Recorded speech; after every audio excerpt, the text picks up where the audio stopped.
Why did you guys name him that? People have a problem with Tolkien's name? Why did you name your son that? My husband has always been a huge fan of Lord of the Rings and The Hobbit.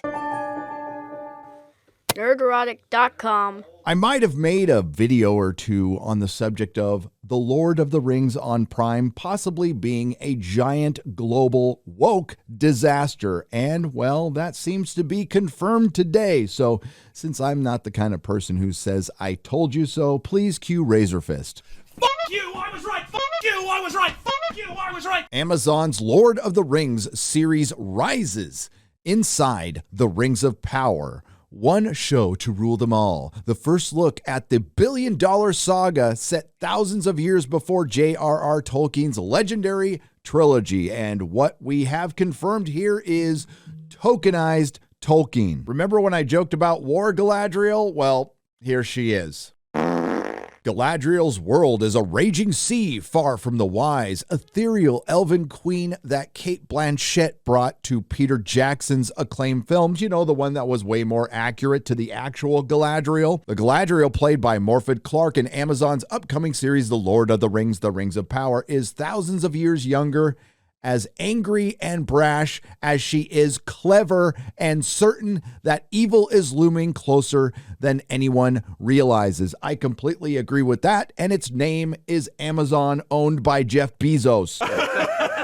So we're just going to take some pieces out of this very long article, but it does indeed confirm and deny a couple of our concerns. But I'll just say up front about the inclusivity and diversity that's going to be used against us, weaponized against fans who just want the people who are adapting J.R.R. Tolkien's work to be, as Tom Shippey says, as Tolkienian as possible, to respect the lore. But instead, we're going to be racist and white supremacists by saying, hey, this doesn't look like the thing that we love, the thing that we made a billion-dollar franchise. Before we go down this very predictable road, and believe me, it's already started, as with Doctor Who, when I stated that I think the established male character should remain male, it doesn't necessarily reflect my views on life. Just because I want the Doctor to be a dude doesn't mean I want my wife barefoot, pregnant, and in the kitchen, although a sandwich sounds pretty good right now. And just because I believe War Galadriel is ridiculous as it is stupid doesn't mean I wouldn't vote for a woman for president. Shut up. By episode 2, Galadriel's warning set her adrift literally and figuratively until she's struggling for survival on a raft in the storm-swept Sundering Seas alongside a mortal castaway named Halbrand, Charlie Vickers, because the one thing Tolkien's legendarium lacked was characters. We need new ones, who is a new character introduced in the show. Galadriel is fighting for the future. Halbrand is running from the past. Their entwined destinies are just two of the stories woven together for a TV series that, if it works, could become a global phenomenon. Or, if it falls short, it could become a cautionary tale for anyone who, to quote J.R.R. Tolkien, delves too greedily and too deep. And it's so groundbreaking to take an established female character who is the ultimate in femininity and turn her into a dude. Now, I talked about this in another video, which is currently on Nerdrotic Daily, about the sale of the film rights, possibly, of The Hobbit and The Lord of the Rings. The Lord of the Rings, The Rings of Power, is a prequel to nothing. It's not necessarily a prequel to the books, and it's definitely not a prequel to Peter Jackson's films. And what it's based on is roughly 150 pages. That's right, 150 pages of appendices at the end of The Return of the King. As Vanity Fair states, while Jackson is not connected to the project, his movies, as well as their spiritual successor Game of Thrones, proved that there's a massive audience for, and this is the key word here, immersive fantasy. Of course, many have tried to capture that same audience, and few have survived or thrived. You want to know why? Well, it's that word, immersive. You can't have immersive fantasy when you're trying to, as the showrunners state, reflect today's world. It felt only natural to us that an adaptation of Tolkien's work would reflect what the world actually looks like, says Lindsay Weber, executive producer of the series. Now, as far as our concerns, they do address some of them, and I would say you're only going to feel better about one of them. Let's start with J.D. Payne and Patrick McKay, the two showrunners that have bad reboot ties and only one IMDb credit, a bad Star Trek film, Star Trek Beyond. The Rings of Power is their first credited IMDb listing. They know it's astounding to them. We've worked on so many projects with so many awesome and exciting people that never got made, or worked on things that did get made and we didn't get any credit, says McKay. We were a little bit of a dark horse, and Amazon talked to absolutely everybody. Whoever had an idea for The Lord of the Rings, adds Payne. We were passionate about the material and had a take that matched Amazon's appetite and ambitions. They also apparently had a significant champion in Jar Jar Abrams, who knew them from their writing on a bad Star Trek movie and reportedly sang their praises. Just in case you're new to the channel, I'm not the biggest fan of the creative works of the destroyer of franchises, Jar Jar Abrams, the man who gave us Screaming Spock, the man who killed Han Solo, and the man who decided not to put Han, Luke, and Leia together in a scene and keep Luke out of the movie altogether. Now, our other major concern was respecting the lore. Well, obviously, they're deviating quite a bit from that. So first, let's take a look at the characters. We have Durin the Fourth, who eventually becomes the fourth king of Khazad-dûm. All right, that looks pretty good. And this, believe it or not, is what Amazon calls the politically ambitious, I don't like the sound of that, Elrond Half-Elven, played by Robert Armayo. It was supposed to be played by Will Poulter, who would have looked the part much better. And as I predicted in jest, a fully armored warrior Galadriel, who was described as the commander of the northern armies. To give you a little context, I want you to imagine a fully armored, battle-tested warrior Virgin Mary. As the series begins, Galadriel is hunting down the last remnants of Morgoth and Sauron's collaborators who claimed the life of her brother. The Third Age and the adventures of Frodo and Sam and the Fellowship awaits some thousands of years in the future. Just for a little context, Galadriel did not take part in any of the wars of the First Age and any of the battles of the Second Age. This is all new stuff. And just to be fair, we don't know if my prediction is completely true yet. I predicted that a fully armored warrior Galadriel would be leading an army of all-female Númenóreans. Then, of course, there's Dawn Lemon as a wood elf involved in a forbidden love with another original character because we're in 1960. I don't know what the hell this is. This is supposed to be a female dwarf. Where's the beard?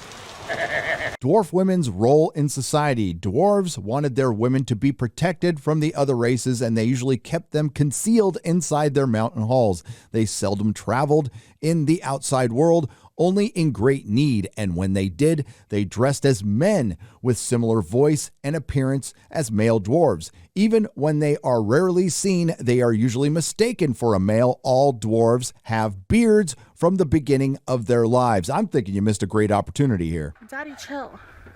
What the hell is even that? Halbrand, a new character who is a fugitive of his own past because, again, Tolkien didn't create enough characters. They needed to create new ones because they are going to improve on Tolkien. Listen to this. The driving question behind the production, McKay adds, was this: can we come up with the novel Tolkien never wrote and do it as the mega event series that could only happen now? Oh, and as far as Tom Shippey being involved, and if you don't know who he is the foremost Tolkien scholar. Well, yes, he was initially involved with the series until this.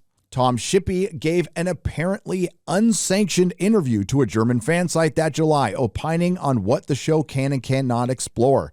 Not long after that, Shippey was no longer involved with the series. You're not going to endear yourself to a lot of Tolkien fans when you do Tom Shippey dirty. Couple that with the multicultural that aren't a race Harfoot hobbit tribe that's going to center around two female hobbits, and then you have this. In the novels, the aforementioned things take place over thousands of years, but Payne and McKay have compressed events into a single point in time. It is their biggest deviation from the text, and they know it's a big swing. Apologies in advance for getting into the deep lore to a lot of the normies out there, but There are 3 major characters in the Second Age, and only one gets a passing mention in this article, Celebrimbor. They didn't mention Gil-galad or Círdan the Shipwright at all. But you know what they did manage to mention? The trolls. They had their fan attack ammo locked and loaded when Amazon released photos of its multicultural cast.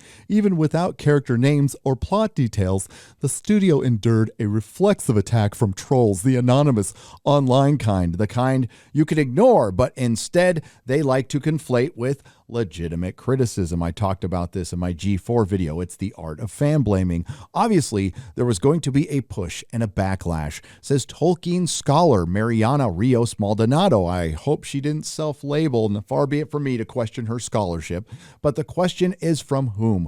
Who are these people that feel so threatened or disgusted by the idea that an elf is black or Latino or Asian? No one's threatened or disgusted by it. Why are you threatened and disgusted by respecting the lore? Because that's all we're asking for. Maybe you could have used, I don't know, the race of men, which you yourself noted that Tolkien accounted for. Thinking about the role of diversity, one of the few mentions that we have in the maps is, for example, the region of Harad or Umbar. Yes, and it's true. We already, where will that narrative take us? And will these, let's say, peoples also be given a voice? Things that we hadn't seen before. And no, the Access Media didn't waste any time. This article came out just a couple of hours after the Vanity Fair article. Amazon's Lord of the Rings team knew they'd face Tolkien backlash over diverse casting. Then the article goes on to repeat pretty much everything from the Vanity Fair article and provide no evidence of said trolling. Now, we're just a couple of days away from the trailer, which I've already seen, and it's pretty reflective of these images. We have a Dawn Lemon elf, a black female dwarf, a very feminine Elrond, a very masculine Galadriel. I guess there's a little bit of good news. The showrunners did confirm that there wouldn't be any Game of Thrones nudity, sex, or violence. But the article does confirm, without saying it in so many words, we will be getting a Lord of the Rings with modern messaging. And I want to remind you once again from, believe it or not, an article from Forbes. Fans aren't gatekeeping anything. They're just wary of would-be dictators trying to take over their hobbies. And that's exactly what the activists have been doing. And as far as that term accessibility goes, well, this article does address that. We're going to replace the word anime with Lord of the Rings. Put simply, if you are a current Lord of the Rings fan, there is no one gatekeeping you from acquiring various Lord of the Rings works and enjoying them as a hobby. You don't need to befriend the higher-ups at the Tolkien Society. You can just buy it and watch it or read it or listen to it whenever you want. You see, fans love to share stuff, and they hate it when the things that they loved are stepped on, distorted, perverted, or subverted. This means it's not in the interest of fans to limit access to what they care about. And if they are genuinely curious about a hobby, then fans almost always tend to offer their help and insight. This is true. Saw that for 10 years at my comic shop. However, when you see someone online or even in the real world accuse a fan of gatekeeping, it's more likely the said accuser is not interested at all in that hobby, usually an activist, and is actually a power-hungry would-be dictator activist that wants to rule said fandom with an iron fist. And Twitter has been blowing up, and this is a very accurate tweet from a good friend, Yellow Flash, especially having seen the trailer. When it comes to Amazon's Lord of the Rings, I've heard more about the diversity than the actual plot. Name a show that was actually good and did that. This from Josiah Rises. Amazon has intersectional casting precisely so they can point that out and that they can say we are racist when we criticize them for being unfaithful to Tolkien, when it ultimately isn't about race. It isn't racist to criticize them. I could not agree more, young Josiah. And my co-host from Friday Night Tights, Jeremy from Geeks and Gamers, get ready to be labeled racist and sexist for not liking Amazon's LGBT POC of the Rings. My good friend Az from Heel vs. Babyface and co-host on Friday Night Tights. When you corrupt the source material to pander to your own identity politics, the people calling you out are exposing you for the inability to see past them. And concerning the OneRing.net, who I have sparred with in the past, and amazingly, I'm not blocked, Razorfist says this: watching the OneRing.net, a fan site that balked so hard at Arwen having a big role in the Lord of the Rings trilogy that the director actually changed it, tripping over themselves to celebrate black dwarves and brown elves in an Anglo-Saxon pre-Europe setting is uncut China White hilarity. Absolutely agree. Hey, maybe I'm wrong. Maybe this won't be a perversion, distortion, vandalization of J.R.R. Tolkien's work. Maybe disciples from Jar Jar Abrams can actually manage to make something coherent and enjoyable that doesn't destroy source material. Hasn't happened yet, but it's always a possibility. Even a blind squirrel can find an acorn once in a while. I would be happy to be wrong about all of this and eat my multiple meals of crow. I would eat it up and enjoy it because I would get to review a good Lord of the Rings show, which is all I want and all anyone wants. Unfortunately, based on this Vanity Fair article and the images, it looks like they're not only deviating from the lore, they are completely separating from it. I guess we'll find out in September. In the meantime, it looks like this is the next Last Jedi. If you like what you heard, please like, share, and subscribe. If you didn't like what you heard, I thank you for listening this long. I will be doing a review of the trailer this Sunday, and that will probably be my very last video from here in San Diego. I'm off to Texas after that. Ciao. Nerdrotic.com. Please subscribe. His name is Tolkien? Yes, you know his name is Tolkien. Sorry, I don't think it's that weird. J.R.R. Tolkien is one of the most prolific, influential writers of our time.